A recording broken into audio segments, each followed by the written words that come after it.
it's me again, Judy, with cooking in my cottage kitchen.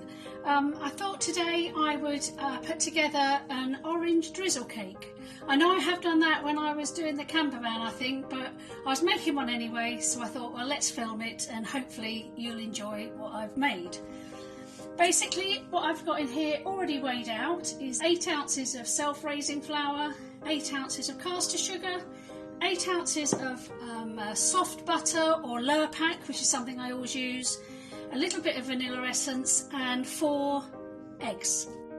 So everything's in there at the moment to be whizzed together, and once it's whizzed together, I've then got some orange pith, which I will then stir in before I put it into the oven. So you are going to have to put up with some whisking noises, I'm afraid. But hopefully it's not too loud. So I've got literally my all-in-one method. That's how I always do cakes like this now. I think it was Delia that introduced me to the all-in-one method. And that's how I do all my cakes now. I don't do it the old-fashioned way. Everything gets thrown in the bowl and I give it a good mix, put it in the prepared loaf tip, and then on the way.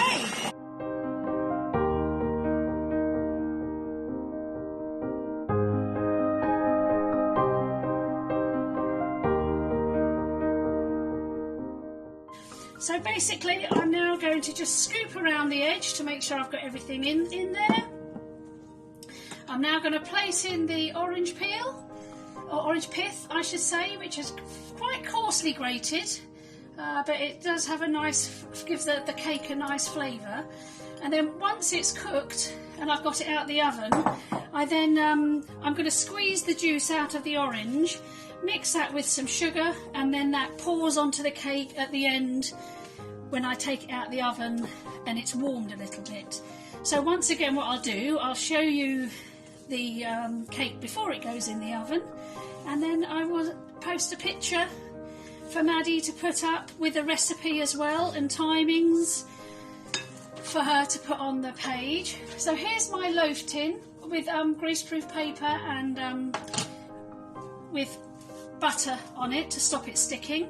I'm literally going to place the cake mixture. See the cake mixture now? That's got all the pith in it and it's all lovely and mixed up together. I'm just now going to place that into the tin.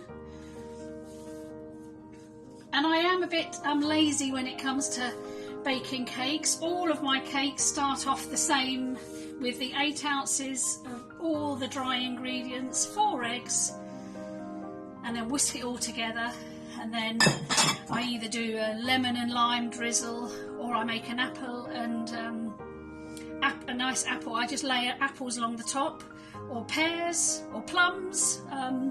I just adapt. I just try and use up what I've got really in the house or the cupboard or the garden. So basically there it is, all there in the tin, ready to go into the oven. Oven's all ready, so I will put a picture up later of the end product. Hi there, I just thought I would show you the end product of the orange drizzle cake. It's out the oven. As I said in the method, I've checked that it's done by placing a sharp knife in, and it's nice and clean, so that tells me the cake is done.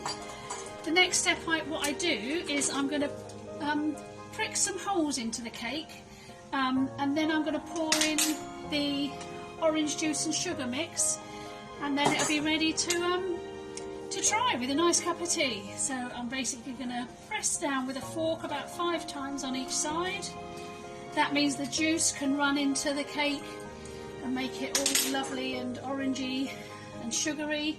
So basically I'm going to give it a quick stir because the sugar's settled at the bottom. Give it a quick stir and then pour over the cake. As you can see, pour over the cake, just all over while it's still in the tin.